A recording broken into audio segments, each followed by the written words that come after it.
This is episode 214 of the Super League pod. This week, Wigan won, so find out what else got me repulsed instead. We hear in your match reviews about wizarding discounts, Chinese remedies, and whatever Malcolm Matios was trying to say. In the news, there's EPS, WTF, and Eric Perez. Then there's stats, results, fan reviews, and the rest for a full-on show. In the words of Barry Mack, strap yourselves in, kids, 'cause it's SLP time.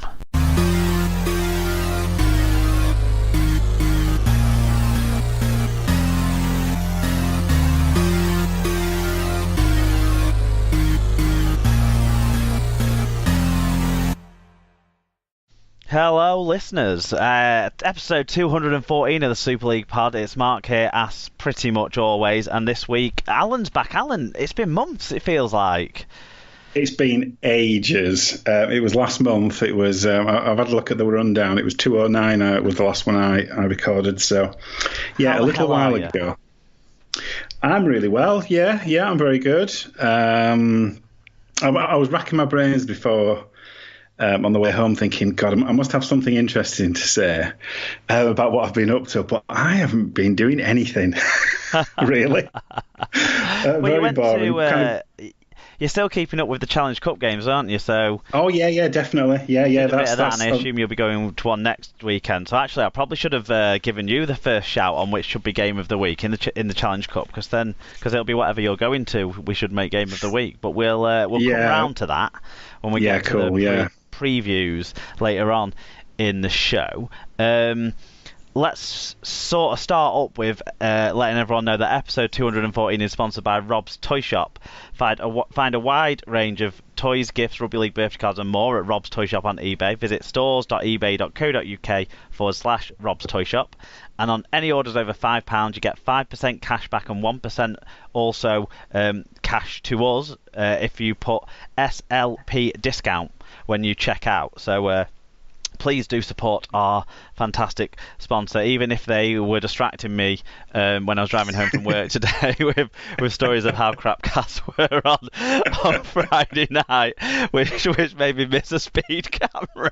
I might have tripped, and we'll see. We'll find out in the coming days if something comes through the post. I'm going to see if it lands on your door, man. I've had a dramatic week, to be fair. My washing machine broke as well the other day. But I've been talking, haven't I, over the last few weeks about we're looking to move house. At the moment, We're in the process of buying a new house, and the new people are leaving their washing machine in the house. So there's absolutely no point us buying a new washing machine. And as we know, things aren't built to be repaired now because the company making them don't make any money from repairs. So at the moment I'm kind of we're managing to keep things clean. We're not quite joined the masses of the unwashed, but but certainly some drama around our way this week. So that's all I've really got by way of an update. Yeah, I mean, did it leak or did it just break down? I think the drums stopped turning. All right, okay. Yeah. It's kind of quite important. Yeah. Basically, Emma came home to a load of gungy clothes that had just sat in a pool of soaped up and then nothing else done with it water. So nice.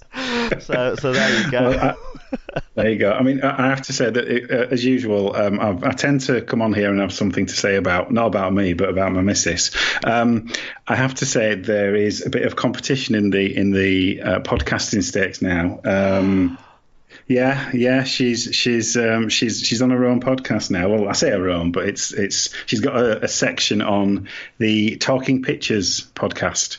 Now, Talking Pictures is a TV channel. It's a Freeview TV channel. It shows classic films. And she's last two podcasts, she's had little sections about specific films, and she's done a little review and that kind of stuff. So if you're into that kind of stuff, then give Talking Pictures TV podcast a listen. I can only imagine that this is going to grow and grow until you leave us. Well, to be fair, she's already starting to think about starting her own podcast about films anyway. So, but no, I'm loyal. I mean, I don't need to sign a contract to turn up here. Verbal agreement's good enough for me. And do you know what? Unlike my rugby club, I'm going to hold you to that verbal agreement. Okay, where shall we start? We've had a little bit of, it sort of fits in the feedback mold, so we'll mention this before we move through onto news. But in the news, we're going to talk a bit about the England performance squad that somehow has been announced when England have no games this year. We are going to talk more Wigan in crisis, so get yourselves ready for that. Strap yourselves in, kids, as the old saying goes. And then we've got stats and reviews on all the games this week from the Super League and a few from beyond Super League 2. So that's really cool. The stats has been a challenge because the Super League website has changed, and let's just say it was difficult. It was a process of trying to get our spreadsheets to work for us still, so I could give the same sort of coverage to the stats, because they are not in the same order as before on the website. They do not make sense. I've had a few chats with a few other people about this over the last week.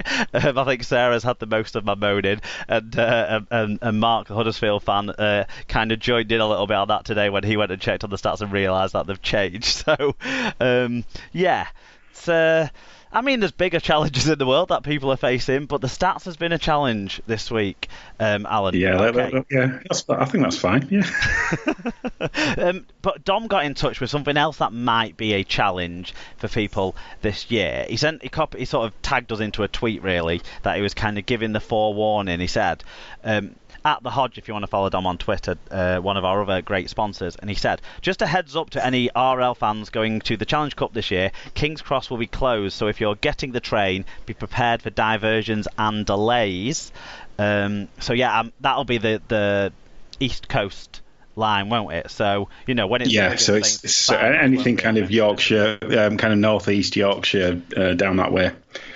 So obviously it was Euston last year, wasn't it? And it's King's Cross this year. So yeah, it's just one of those things of having a game on a bank holiday when they tend to do his work. So yeah, exactly. Hopefully, when the sensible decision of moving the Challenge Cup forward a month is in play next year, we can really get behind that and have no travel chaos. That would be awesome. And also a quick shout out to our friends at the Sussex Merlins. The under fives training session this week, we got to see some pictures from that. They're one of the teams who've benefited from all your listener donations, the Sussex Merlins juniors, and they shared some pictures with us of the training session this week, and one of the kids was proudly wearing the kit that we're a sleeve sponsor on. So as always, when we supply donations from the listener pot, from the SLP pot to these junior teams, we have to remember at this point to remind any of those junior teams that this is not for children, even though we get behind the junior sides at community clubs. Yeah, this is definitely not safe for the under fives. No, and sorry, kids. And we will move on to an area of the show, the news, that I think will bring up some themes that may be not suitable for the under fives or even the under 15s potentially. But yeah, we just wanted to give a shout out to those guys, and it's looking cool. The kit's looking sharp, and I'm glad that they're going right down to that level as well. Hopefully that group will just grow and grow and grow, and giving them some kit to wear and stuff helps make those kids feel special.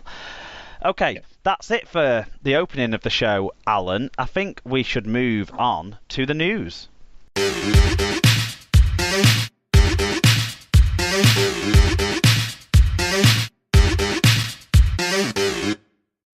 News then, and we start with an international flavour. Warrington Wolves players Josh Charnley and Jack Hughes are the kind of headline names, I guess, that the press releases have all pulled out, that have been selected into the 30-man England performance squad. Winger Charnley, is 27, is included for the first time since coming back from Rugby Union in 2018 after spending a bit of time at Sale Sharks. Super League's top two sides, St Helens and Warrington, each have 6 players included, while Castleford and Wigan have 4. I'll run through the England Elite Performance Squad, the EPS, in full, and then we'll have some say on it, Alan. Luke Gale, Adam Milner, Jake Truman and Liam Watts all in from Castleford. Sam Tompkins is in from the Catalans Dragons. Jerry McGilvery is in from Huddersfield. From Hull FC, we've got Jake Connor, Jamie Shaw and Scott Taylor. Rob Mulhern is in there from Hull Kingston Rovers. Then from Leeds, Stevie Ward and Callum Watkins. From League leaders St Helens, it's Johnny Lomax, Tommy Makinson, Mark Percival, James Roby, Luke Thompson, Alex Walmsley. Then Wakefield have got Tom Johnston and Reece Lynn retaining their places from the end of last season. Josh Charnley, Daryl Clark, Ben Curry, Chris Hill, Jack Hughes and Stefan Ratchford are the Wire 6, and then Ollie Gildart, Joe Greenwood, Sean O'Loughlin and George Williams all come in from the Wigan Warriors. What's your initial take on that squad? Okay, or its existence at this time? Yeah. Before we get into the specifics of this player should be in and this player shouldn't be in, I was surprised by the announcement of a squad because we're not playing. Certainly England are not playing. Great Britain are playing in the autumn. So my first question is, why isn't it a Great Britain broader squad so you can pull together maybe 35 to 40 players who might be on the plane, so then you can broaden that net so that you are, so that you bring more even if they're not players who go. Well, yeah, and then you've got players. Well, we'll see. But it's a fair point though, isn't it? Because why are you picking there's just an inconsistency of message there for me. Particularly because they're going to name a Knights squad tomorrow, aren't they, as well, I think? They are naming an England Knights squad. Now, potentially, the England Knights might get some games at the back end of the year against maybe even some of the home nations, the other home nation sides, which I think is maybe the right level for the England Knights to be playing at.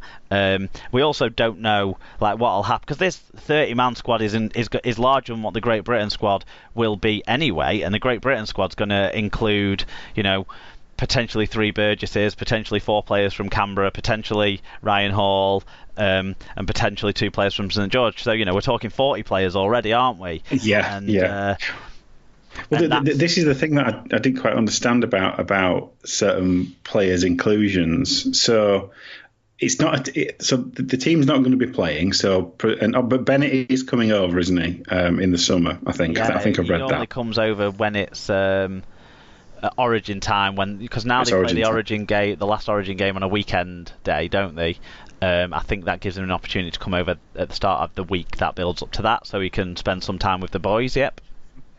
So it makes a sense from bringing people together, but I just can't see the point in bringing them together in this particular format. And if it is about bringing players together, because that explains people like Tom Johnson, obviously, because he ain't going to be playing, is he? So Gale, Ward, Johnston, certainly, yeah. It just seems a bit odd. In terms of players who I think have been slightly unlucky to miss out, I'd have probably had Westerman in for me,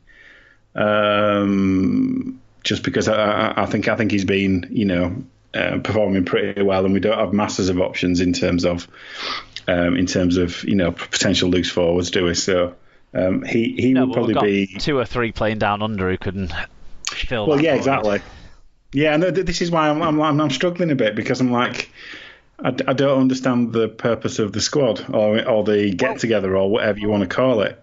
Well, if you're taking that view, I suppose I should offer the alternate view to that. I think it's good that there's continuity here in terms of getting these players around each other. Do you remember the farce that was the 2008 World Cup and around that time, when it seemed like the team was always split into 2 camps, either a Yorkshire versus Lancashire camp, or a Leeds versus Saints camp, or what have you? Yeah. This makes Team England better, and even though England aren't playing this year, the ultimate aim of our international game has to be for England to win the World Cup in 2021, right? So we still have to build towards that, and I think this helps with that. And hey, most of these players are going to be the bedrock of the Great Britain squad anyway. It's the same coach as the England squad. Yes, there'll be other players who should get a go if they've deserved it by the way they're playing on the field, and probably the 2 that jump to the top of the list at the moment would be the St Helens duo of Lachlan Coote and